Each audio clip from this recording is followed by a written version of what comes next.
SDR news TV ప్రేక్షకులకు నమస్కారం. వార్తలు చదువుతుంది మీ ప్రసన్నారాం. దర్శిపట్నంలోని ప్రభుత్వ వైద్యశాలలో జ్వరాలు అధికంగా ఉన్న సీజన్లలో రోగులకు అందుతున్న సేవలపై దర్శి నియోజకవర్గ Telugu Desam party incharge doctor Gottipati Lakshmi దృష్టి సారించి గురువారం ఉదయం ఆసుపత్రి ఆవరణను పరిశీలించారు. ఈ సందర్భంగా ఆసుపత్రిలో ఇన్ పేషెంట్లు, అవుట్ పేషెంట్ల వివరాలు తెలుసుకున్నారు. ప్రభుత్వ వైద్యశాల సూపరింటెండెంట్ డాక్టర్లు, వైద్య సిబ్బంది అందుబాటులో ఉన్నారా లేదా అని ఆరా తీశారు. ఆసుపత్రిలో వైద్య సేవలపై డాక్టర్ లక్ష్మి సంతృప్తి వ్యక్తం చేశారు. ఈ సందర్భంగా డాక్టర్ గొట్టిపాటి లక్ష్మి మాట్లాడుతూ అకాల వర్షాలు పడుతున్న ఈ సీజన్లలో జ్వరాలు అధికంగా ఉన్నాయని ఆమె తెలిపారు. జ్వరాలను నిర్లక్ష్యం చేయకుండా దర్శిలో ఉన్న ప్రభుత్వ ఆసుపత్రికి వచ్చి వైద్య సేవలు వినియోగించుకోవాలని కోరారు. జ్వరమని నిర్లక్ష్యం చేయవద్దని, అది ఒక్కోసారి చాలా ఇబ్బందులు కొనితెస్తుందని, ఈ సీజన్ లో అనేక వైరస్లు విజృంభిస్తున్నాయని ఒక డాక్టర్ గా నేను చెబుతున్నానన్నారు. జ్వరాల పట్ల అప్రమత్తను అర్థం చేసుకోవాలని ఆమె ఈ సందర్భంగా కోరారు. జ్వరాలు రాకుండా పరిసరాలు పరిశుభ్రంగా ఉంచుకోవాలని, జ్వరం రాగానే ఆసుపత్రులకు వెళ్లాలని, ముఖ్యంగా ప్రభుత్వ ఆసుపత్రిలో ఉన్న సేవలు వినియోగించుకోవాలని, మంచినీళ్లను వేడి చేసుకుని తాగాలని కోరారు. అదే విధంగా ప్రభుత్వ ఆసుపత్రిలో కొత్తగా ఎక్స్రే కూడా ఉందని, బయట ఎక్కువ డబ్బులు వృధా చేసుకోకుండా ప్రభుత్వ ఆసుపత్రిలో ఎక్స్రే ఉచితంగా వినియోగించుకోవాలని కోరారు. అదే విధంగా గుండె జబ్బులతో బాధపడేవారు ఛాతి నొప్పి రాగానే ప్రభుత్వ ఆసుపత్రికి రావాలని ఆమె సూచించారు. గ్యాస్ ట్రబుల్ అని నిర్లక్ష్యం చేయవద్దన్నారు. వెంటనే డాక్టర్ ను సంప్రదించడం అవసరమన్నారు. స్టెఫిన్ అనే ఇంజెక్షన్ ముందుగా తీసుకోవాలని, గుండె నొప్పి రాగానే గంటలోపు ఆ ఇంజెక్షన్ తీసుకుంటే ప్రాణాలకు ప్రమాదం ఉండదని, ఆ తర్వాత ఉన్నత వైద్యశాలకు వెళ్లవచ్చునని ఆమె సూచించారు. మన కూటమి ప్రభుత్వంలో ప్రీతమ ముఖ్యమంత్రి వర్యులు నారా చంద్రబాబు నాయుడు, ఉప ముఖ్యమంత్రి వర్యులు కొణిదెల పవన్ కళ్యాణ్, వైద్య ఆరోగ్య శాఖ మంత్రి వర్యులు సత్యకుమార్ యాదవ్ ప్రజా ఆరోగ్యానికి పెద్దపీట వేస్తున్నారని ఆమె వివరించారు. ప్రజలకు ఉచిత ఆరోగ్యమే లక్ష్యంగా కేంద్రం సహకారంతో అనేక పథకాలు ముందుకు తీసుకువెళ్తున్నారని ఆమె ఈ సందర్భంగా తెలిపారు. దర్శి ప్రభుత్వ ఆసుపత్రిలో మెరుగైన వైద్యం అందించడమే లక్ష్యంగా తన కృషి జరుగుతుందని వివరించారు. త్వరలో సంబంధిత గౌరవ వైద్య ఆరోగ్య శాఖ మంత్రులు సత్యకుమార్ యాదవ్ ని కూడా కలిసి ఆసుపత్రిలో మరికొన్ని అవసరమైన వసతులు మెరుగుదలకు కృషి చేయడం జరుగుతుందని ఆమె వివరించారు.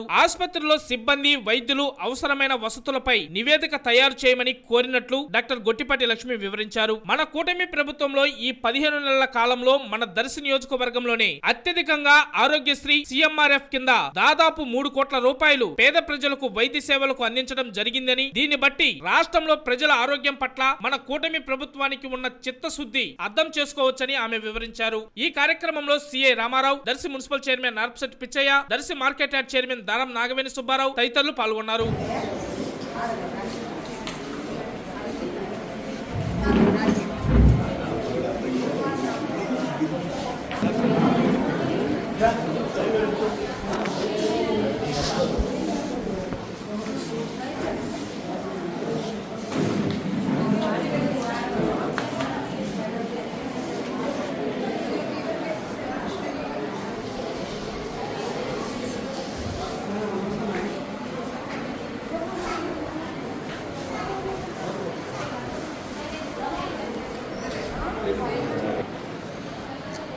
వరాలు వస్తున్నాయి కదా సార్, మంచి పని చేశారు.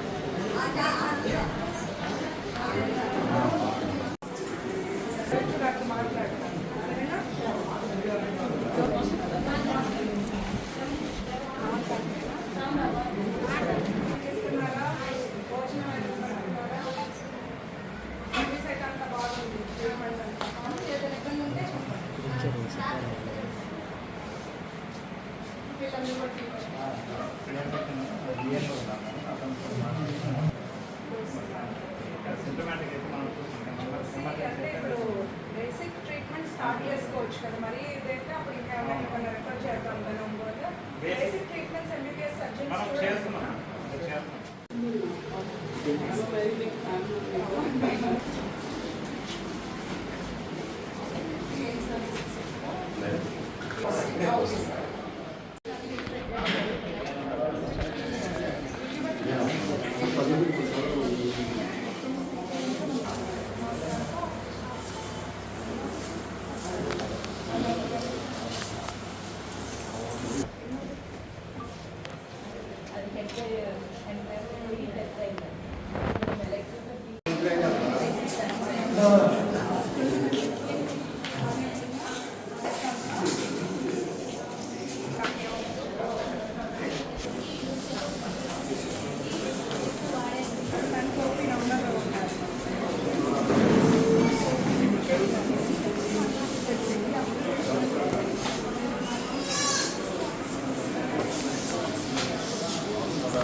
వస్తాయి అవి ఫోన్ దాచేసి. ఇప్పుడు చెప్పు చెప్పమ్మా, నీ పేరేంటి? స్వాతి, ఏం చదువుతున్నావు?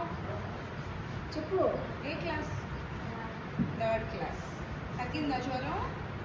వెళ్తావా ఇంటికి? రేపు వెళ్తావా? స్కూల్ లేకుండా బాగుందా హాస్పిటల్లోనే? ఇటు తిప్పుదామా చూడ వెనక లైట్ ఎక్కువలేదు. ఎక్కువగానే ఉంది.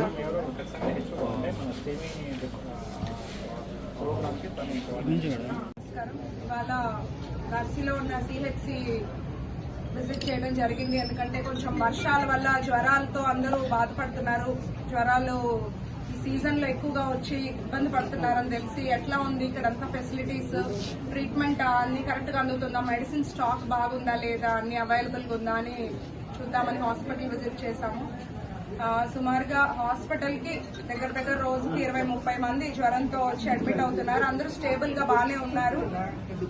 నేను మన దర్శి ప్రజలకు ఒకటే చెప్పేది, ఏదన్నా జ్వరాలు వచ్చినా మీరు ఇంటి దగ్గర అది నిర్లక్ష్యం చేయకుండా వెంటనే వచ్చి మన హాస్పిటల్లో ఉన్న అన్ని సర్వీసెస్ని మీరు ఉపయోగపరచుకోవాల్సిందిగా నేను మిమ్మల్ని రిక్వెస్ట్ చేస్తున్నాను. ఎందుకంటే ఒక్కొక్కసారి ఆ జ్వరం తీవ్రతని బట్టి రక్త కణాలు తగ్గొచ్చు, లేదా వేరే అవయవాల ఇన్ఫెక్షన్స్ పాడయి సీరియస్ అయ్యేదాకా తెచ్చుకోవద్దు.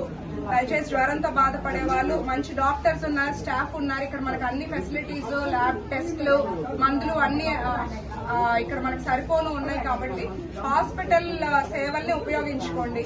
అట్లాగే ఇక్కడ డిజిటల్ ఎక్స్రే మెషిన్ కూడా కొత్తది రిక్వెస్ట్ చేసి తెప్పించున్నాము. మెరుగైన ఎక్స్రే మనకి సర్వీసెస్ అందించడానికి సుమారు అది 5-6 లక్షలు కాస్ట్ అయిన మెషిన్ తెప్పించున్నాము. గవర్నమెంట్ ద్వారా మనకి ఈ సిహెచ్సికి అది రావటం నిజంగా మన అదృష్టము. పెద్ద కాంప్లికేషన్స్ ఉన్నప్పుడు వేరే బయటికో లేదా ఒంగోలో వెళ్లకుండా ఇక్కడ మనకి సాధ్యమైనంత వరకు ఇన్వెస్టిగేషన్స్ జరుగుతున్నాయి. ఇంకా స్టెమీ ఇంజెక్షన్, మనకి ఆ స్ట్రోక్, ఎవరికైతే గుండెపోటు ఇట్లా స్ట్రోక్ ప్రాబ్లమ్స్ ఉన్న వాళ్ళు ఈ స్టెమీ ఇంజెక్షన్ గనక సరైన టైంలో వాళ్ళ సిమ్టమ్స్ గుర్తించి గనక హాస్పిటల్కి వస్తే 1.5 అవర్ లోపు వస్తున్నారు. 1.5 లోపు కనుక మీరు వచ్చి ఇంజెక్షన్ తీసుకుంటే అది చాలా మీకు ఉపయోగపడుతుంది. తర్వాత దాని మెరుగైన సేవలకు మనం ఇంకెక్కడికన్నా హాస్పిటల్కి ఒంగోలు కానీ అట్లా రిఫర్ చేసుకోవచ్చు.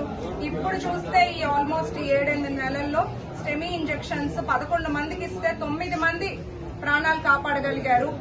సో అందరూ కొంచెం అవేర్నెస్ పెంచుకోండి. ఎందుకంటే ఒక్కటి నేను గమనిస్తుంది ఏంటంటే చాలా చిన్న వయసులో కూడా, అంటే 40 లోపు 35 వయసు వాళ్ళు కూడా గ్యాస్ అని చెప్పి కన్ఫ్యూజ్ అయ్యి గ్యాస్ ప్రాబ్లం అని గ్యాస్ టాబ్లెట్ వేసుకొని గంటలో చనిపోవటం జరిగింది. నేను ఎంతో మందిని కలిశాను, పరామర్శించి వచ్చే వాళ్ళ కుటుంబాలని. సో ఏదైనా మీకు ఛాతీలో ఇబ్బంది ఉన్నా, ఇంకోటైనా ప్రాబ్లమ్స్ అయినా ఫస్ట్ హాస్పిటల్కి వచ్చి అన్ని అవసరమైన టెస్టులు చేయించుకోండి. గవర్నమెంట్ హాస్పిటల్లో మనకు అన్ని ఫ్రీ సర్వీస్ ఉంది కాబట్టి ఆ సర్వీసెస్ ను ఉపయోగించుకోండి. అట్లాగే ఈ జ్వరాల్ని మళ్ళీ ఒకసారి చెప్తున్నాను, అందరూ చాలా జాగ్రత్తగా ఉండండి. ఇంటి దగ్గర అంతా కూడా శుభ్రంగా ఉంచుకోండి. జ్వరాల బారి నుంచి మాత్రం మనం అందరూ జాగ్రత్తగా ఉండాలి.